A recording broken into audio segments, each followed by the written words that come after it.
अहमद नाम का एक 25 साल का लड़का था जो कि एक प्राइवेट कंपनी में जॉब करता था।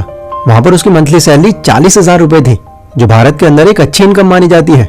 हालांकि अपनी इस इनकम से अहमद भी काफी खुश था, लेकिन उसके मन में एक डर था कि वो एक प्राइवेट कंपनी के अंदर है और ये कंपनी डिग्री से ज्यादा हुनर को प्रायोरिटी पर रखती है।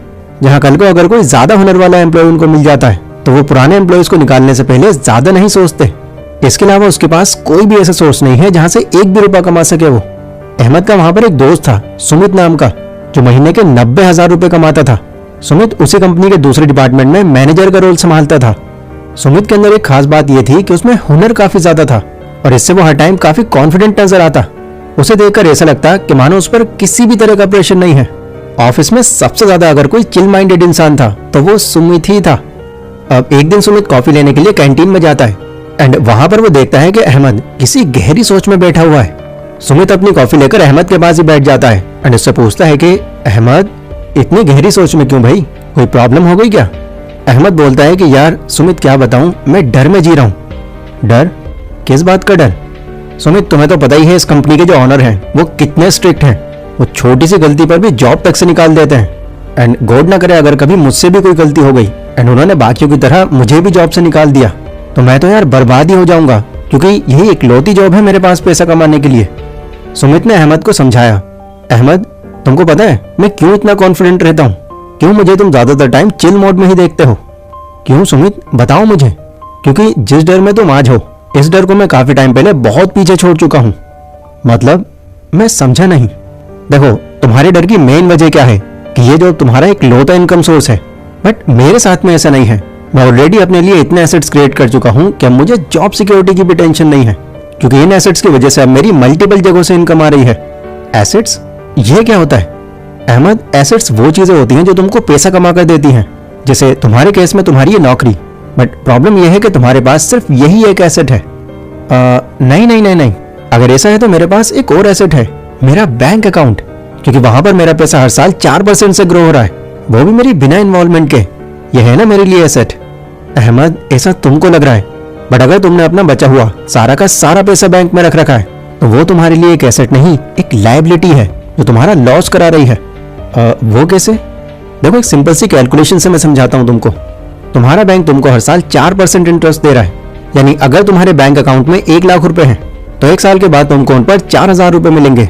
बट इधर अगर तुम महंगाई को देखो तो यहाँ पर हर साल 7 से लेकर 9% तक का जंप आ रहा है। यानी इस साल अगर तुम्हारे राशन पानी और जरूरत की चीजों की कीमत अगर 1 लाख रुपए है तो अगले साल तुमको इतने ही राशन पानी और जरूरत की चीजों के लिए लगभग 1,08,000 रुपए चाहिए होंगे। तो अब तुम समझो, इनडायरेक्टली तुम्हारे बैंक के अंदर उन पैसों की वैल्यू बढ़ नहीं रही, उल्टा कम होती जा रही है। हाँ, ये तो मैंने सोचा ही नहीं। लेकिन अब तुम ही बताओ सुमित, मैं और कौन कौन से एसेट्स क्रिएट करूं जिससे मुझे भी तुम्हारी तरह अलग अलग जगहों से रेगुलर इनकम आती रहे। देखो, मैं तुमको वो एसेट्स बता देता हूं जो मैंने खुद के लिए बनाए हुए हैं। इन्हीं में से तुम डिसाइड कर सकते हो कि तुम्हारे लिए कौन सा बेस्ट है। मेरे पास अभी के टाइम में 4 एसेट्स हैं जहां से मुझको फाइनेंशियल तौर पर या तो रेगुलर इनकम आ रही है या इनकम बढ़ाने के रास्ते खुल रहे हैं। एंड इसमें सबसे पहला एसेट है मेरी एजुकेशन। सालों पहले जब मेरी इस कंपनी में ज्वाइनिंग हुई थी तो मुझे भी इस बात का अंदाजा था कि शायद ये जॉब मेरे फ्यूचर के लिए 100% सिक्योर नहीं है। तो मान लो मेरी भी वही कंडीशन थी जो आज तुम्हारी है, बट कुछ ही टाइम के अंदर मैं समझने लगा कि अगर मुझे यहाँ पर लंबे टाइम तक टिके रहना है तो मुझे अपनी स्किल्स के अंदर सबसे बेस्ट होना पड़ेगा। यहाँ पर मेरा सबसे पहला काम सेल्स एग्जीक्यूटिव का था, जहां मुझे कंपनी के लिए पर डे के हिसाब से सेल्स निकालनी थी। अब उस टाइम मेरे साथ में जितने भी कलीग्स बैठे हुए थे वो सेल्स निकालने के लिए वही पुराने घिसे पीटे तरीके अपना रहे थे। तो मैंने यहाँ पर इनको फॉलो करने की जगह अपने नए तरीके इजाद किए, जिनके लिए मुझे कुछ बुक्स और कुछ कोर्सेज बाय करने पड़े। डेफिनेटली यहाँ मेरा पैसा तो खर्च हुआ, लेकिन मुझे ये क्लियर था कि मेरी इन्वेस्टमेंट मेरे लिए आगे चलकर एक एसेट की तरह काम करेगी। और सच में ऐसा हुआ भी।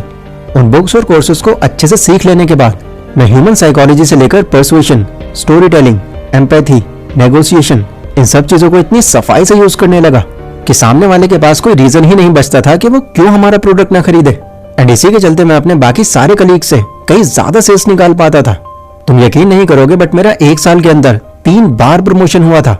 एंड आज तो तुम मेरी पोजीशन और सैलरी देख ही रहे हो।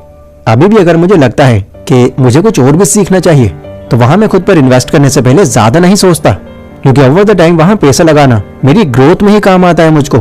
सो ये था मेरा पहला एसेट।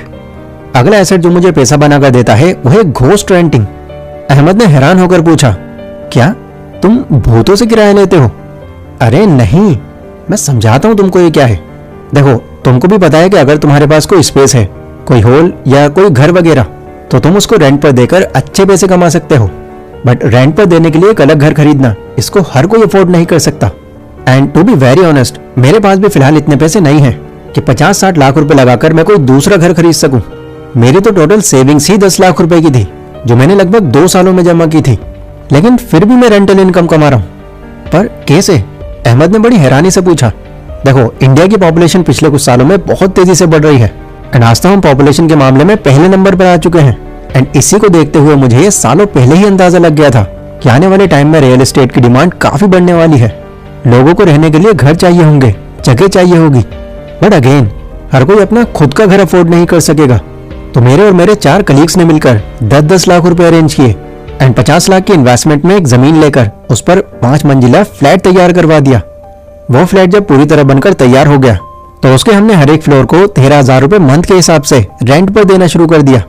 अभी लगभग 6 साल बाद मैं उस रेंटल इनकम से 9,36,000 रुपए रिकवर कर चुका हूँ। एंड अगले साल में इस फ्लैट के साथ साथ इसकी पूरी इन्वेस्टमेंट रिकवर कर चुका हूँगा।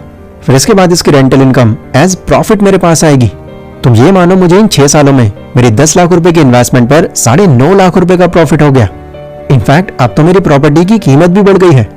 अब एक बार के लिए जरा इमेजिन करो, अगर ये 10 लाख रुपए मैंने यहाँ लगाने की जगह सेविंग्स अकाउंट में रख दिए होते एंड मान लो अगर मुझे उन पर 5% भी इंटरेस्ट मिल रहा होता, तो मेरे 10 लाख रुपए 6 सालों के बाद कंपाउंड होकर 13,40,000 के आसपास बनते। मतलब 10 लाख रुपए पर 3,40,000 रुपए, देख रहे हो, आधे से भी कम। तो इसीलिए ये रेंटल इनकम मेरा दूसरा बड़ा एसेट है। मेरा अगला एसेट जो मैंने अभी हाल ही में बाय किया है वो है एक लिमिटेड एडिशन गोल्ड वॉच, जो कि 5 लाख रुपए की है। अहमद ने फिर से सुमित को टोक दिया, अब ये तुम्हारे लिए एसेट कहां से हुआ? अरे यहाँ तो तुमने पैसे बर्बाद कर दिए, तुम तो शो ऑफ कर रहे हो। मेरी घड़ी देखो, 250 की है बट टाइम वही बताती है। अहमद, 3 इडियट मैंने भी बहुत बार देखी है, ये डायलॉग मुझे भी पता है। बट इस घड़ी को लेने का पर्पस मेरा शो ऑफ करना नहीं है, मेरा सीधा पर्पस इस घड़ी के थ्रू प्रॉफिट कमाना है। अच्छा, वो कैसे? देखो, मैंने इसको इसलिए बाय किया है क्योंकि ये घड़ी गोल्ड से बनी है और गोल्ड के दाम हर साल 10 से 11% से इंक्रीज हो रहे हैं। तो इस 5 लाख की घड़ी को अगर मैं अगले 5 साल भी अपने पास रखता हूँ तो उस वक्त मेरी इस घड़ी की वैल्यू कंपाउंड इंटरेस्ट लगाकर लगभग 8,42,000 के आसपास होगी। एंड दूसरा, ये एक लिमिटेड एडिशन वॉच है जो काफी रेयरली लोगों के पास मिलेगी, तो इससे इस घड़ी की वैल्यू और भी ज्यादा बढ़ जाती है। तो ये कमोडिटी तुम मान सकते हो मेरा अगला बड़ा एसेट है, जो फ्यूचर में मुझे मेरी इन्वेस्टमेंट पर काफी अच्छा प्रॉफिट देगा। अहमद ने सुमित से पूछा, सुमित एक बात बताओ, अभी तुम्हारी सैलरी 90,000 रुपए है, 13,000 रुपए तुमको रेंटल इनकम आती है, टोटल होते हैं 1,03,000 रुपए। इनमें तुम घर के खर्चे निकालने के बाद फिर भी बहुत पैसे बचा सकते हो। बट इससे पहले जब तुमको रेंटल इनकम नहीं आती थी तो तुमने 10 लाख रुपए 2 साल में जमा कैसे कर लिए? तुम घर का खर्च कैसे उठाते थे? और पहले तो तुम्हारी सैलरी भी कम रही होगी। तो इस पर सुमित ने हंसते हुए जवाब दिया, तुमने सही कहा अहमद, तुम्हारा ये सोचना जायज है क्योंकि अभी तक मैंने तुमको अपने सारे एसेट्स नहीं बताए। देखो, उस टाइम मेरी मंथली सैलरी 50,000 रुपए थी एंड इसके अलावा मेरे पास कोई और इनकम सोर्स नहीं था। बट जैसे कि मैंने तुमसे कहा, सालों पहले तुम्हारी तरह ही मेरे मन में भी डर था। यही माइंड में चलता रहता था कि बस यही इनकम सोर्स है मेरे पास, किसी वजह से अगर ये बंद हो गई तो क्या होगा मेरा। बट क्योंकि मैं खुद को एजुकेट करने के लिए कई अलग अलग बुक्स खरीदता था, तो वहीं से ही मुझे एसेट बिल्डिंग का ये कॉन्सेप्ट समझ में आया। तो मैंने फिर बिना ज्यादा फालतू पैसे खर्च किए इसकी तैयारी जॉब लगने के दूसरे साल ही शुरू कर दी थी। मैंने जैसे तैसे उन 1-2 सालों में 3 लाख रुपए इकट्ठा किए एंड अपने किसी जानने वाले से एक सेकंड हैंड ऑटो खरीद लिया। ये मैंने पर्पसली किया था क्योंकि मेरा एक पड़ोसी था समीर नाम का, जो उस टाइम पर बेरोजगार था बट वो ऑटो चलाना जानता था। तो उसे मैंने अपने इस ऑटो को रेंट पर चलाने के लिए दे दिया। वो मुझे एक दिन के हिसाब से 700 रुपए देता था, जो महीने के बनते हैं लगभग 21,000 रुपए। हालांकि बीच बीच में उस ऑटो के अंदर कुछ एडिशनल खर्चे भी होते थे, बट फिर भी मेरी बिना किसी इन्वॉल्वमेंट के मैं ऑन एन एवरेज 18,000 रुपए तो वहां से कमा लिया करता था। तो उस टाइम मेरी एक महीने की कमाई 50,000 नहीं बल्कि 50 + 18 68,000 रुपए थी, जिससे मैं इतने कम टाइम में काफी पैसे सेव कर पाया। वैसे आज भी मेरी इन्वेस्टमेंट पर 2 ऑटो चल रहे हैं, जिनका पर डे रेंट बढ़ाकर मैंने 1,000 रुपए किया हुआ है। तो एडिशनल खर्चे काट पीट कर मैं ऑन एन एवरेज मंथली वहां से 50,000 रुपए निकाल रहा हूँ। अब ओवरऑल इन सब एसेट्स का अगर मैं निचोड़ निकालूं तो मंथली कमाई मेरी 90,000 नहीं बल्कि 2 लाख के आसपास है, और वो भी अलग अलग जगहों से। एंड आगे ये कमाई और भी ज्यादा बढ़ने वाली है। इसी वजह से मैं तुमको इतना चिल दिखाई देता हूँ। क्योंकि देखो, अगर हमारे माइंड में यह होता है कि हम फाइनेंशियली बहुत अच्छा कर रहे हैं, तो आधे से ज्यादा स्ट्रेस तो हमारा ये सोच सोच कर ही खत्म हो जाता है। यह सब सुनकर अहमद की मानो आंखें खुल गईं। उसने भी खुद से प्रॉमिस किया कि मैं भी अब अपने पैसे बर्बाद करने की जगह उनसे एसेट्स क्रिएट करूंगा। दोस्तों, आई होप ये वीडियो आपको भी काफी अच्छे से समझ आई होगी एंड पता चला होगा कि पैसे बर्बाद करने की जगह अगर उसको सही जगह में लाकर उससे एसेट्स क्रिएट किए जाएं, तो ऐसा करना आपको फाइनेंशियल तौर पर बहुत ही ज्यादा ग्रो कर सकता है। ये वीडियो अगर आपको पसंद आई हो तो इसको लाइक जरूर कर देना। एंड आप भी अगर इसी तरह की 2D एनिमेटेड वीडियोस बनाना सीखकर एक नए स्किल से पैसे कमाना चाहते हो, तो उसके कंप्लीट कोर्स का लिंक मैंने डिस्क्रिप्शन में दिया हुआ है, जहां पर आप सिर्फ 399 रुपीज में इस तरह की कमाल की वीडियो सिर्फ 20 दिनों में बनाना सीख सकते हो। सो जाओ और ये नए स्किल सीखकर अपने अर्निंग पोटेंशियल को बढ़ाओ।